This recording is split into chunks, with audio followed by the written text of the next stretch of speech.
दुआ जहरा केस में Sindh high court का फैसला। वालिद ने फैसले के खिलाफ सुप्रीम कोर्ट में अपील दायर कर दी। मौक़िफ़ अपनाया कि मेडिकल रिपोर्ट में दुआ की उम्र 17 साल बताई गई। नामदार रिकॉर्ड और तालीमी असनाद के मुताबिक दुआ 14 साल की है। सिंध हाई कोर्ट के फैसले में खामी है।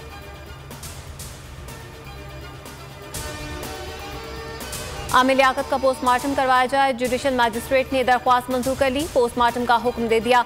अदालत ने फरीकैन के दलाल सुनने के बाद आज फैसला महफूज किया था।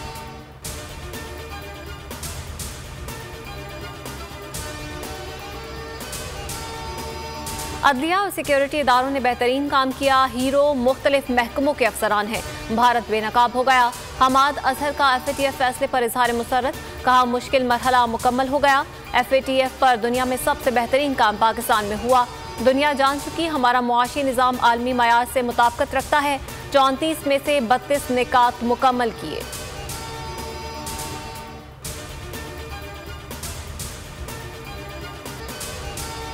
शिमाली वज़ीरिस्तान में सिक्योरिटी फोर्सेस का दहशतगर्दों से मुकाबला। मीरानशाह में फायरिंग के तबादले में दहशतगर्द हलाक। ISPR के मुताबिक दहशतगर्द की शनाख्त ज़ियाउल्लाह के नाम से हुई। दुश्मन का मुकाबला करते हुए लांस नाइक जाहिद अहमद ने जाम शहादत नोश किया।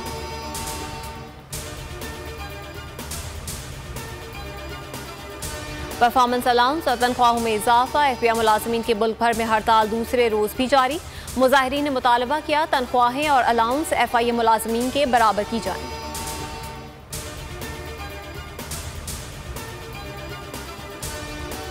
पंजाब में शदीद बारिशें। नई नवेली दुल्हन समेत 2 अफराद जाँ बहक। बिहाड़ी में छत गिरने से 20 साल खातून जान से चली गई। 3 माह पहले शादी हुई थी।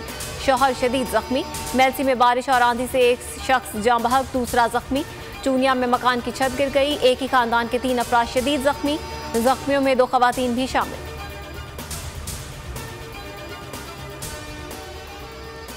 कराची में लुटेरे आजाद। सुबह दफ्तर जाने वाले शहरी भी गैर महफूज। डिफेंस व्यू में 2 मोटरसाइकिल सवार मुल्जिमान ने शहरी से मोबाइल फोन, नकदी और दीगर सामान लूट लिया।